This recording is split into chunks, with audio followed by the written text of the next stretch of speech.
The one-day training that we did, it was fantastic. I was buzzing, and I remember sitting with Alice and saying, I really need your help.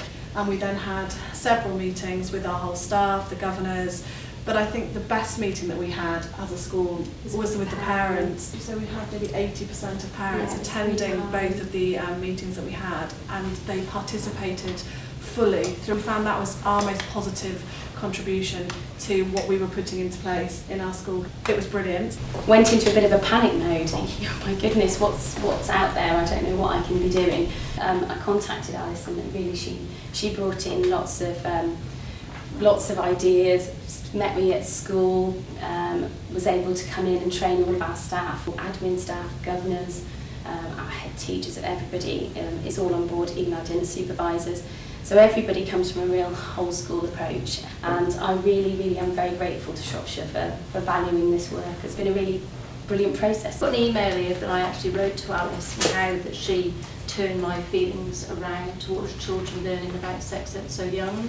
Thank you for the last week and opening my eyes to the bigger picture. I found the session a total revelation. From the point of view, I wasn't aware how quickly children are developing in every single way. I used to think it should be down to mum to give that advice. So I began the session with a stringent, strong mind, and as the course ran, my shutters started to lift and could see exactly why this is so important for children this young. We've thoroughly enjoyed using the plans and lessons provided to us. It's just been fantastic to see what the children come up with. The openness and just the facts were really helpful, and also the fact that our secondary school also uses it. So we know that the transition into secondary school and the curriculum is going to follow through, and that's brilliant. And the fact that we can take a lesson at a time, and then what we've done is we've collaborated with our other schools, because we can communicate, we know which lessons we've each done, so they get the whole curriculum. So it's great to know that our local schools are also using it, and also that it's going to be forwarded on at secondary school.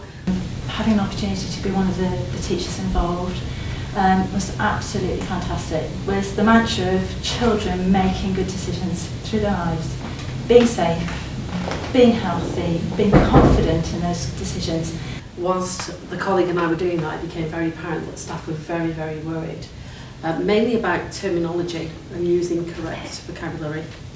And so we had a staff meeting. It was a good discussion, and people really opened up, which was a surprise to me. The thing that we've learned from this is that people come particularly to this very sensitive and difficult subject with their own history. We know that for some, sexual exploitation is already there. And the vicar stood up as we were just about to leave the hall and go to the classes, and he said, I now realise the value of that. I can see why you've done that. I've been completely converted. I've changed my mind. I can see why it's so important. We're now in a very strong position, I think, that all the parents, all the governors and all the teachers are singing from the same hymn sheet. And we're very enthusiastic about the high quality of resources and the high quality of training that we receive.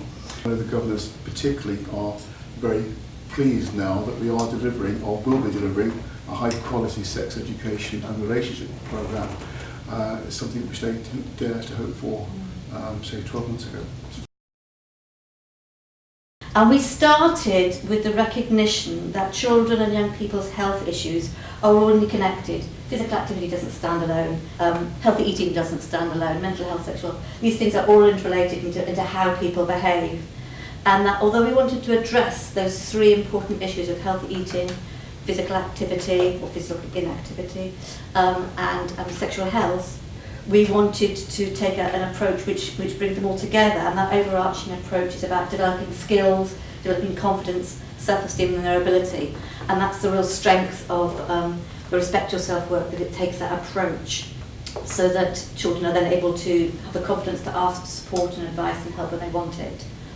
And we wanted to ensure that the work supported the homeschool partnership and a whole school approach. People like members of our youth parliament, with our health champions, and they're all based upon the young people, the Shropshire Young People's RIC pledge, which is the first part of the Respect Yourself resource. So just to sum up, please be assured that there's a huge need for these areas to be addressed from a health perspective, from a child development perspective, from a pupil attainment perspective, and we really appreciate and value the role you have in it.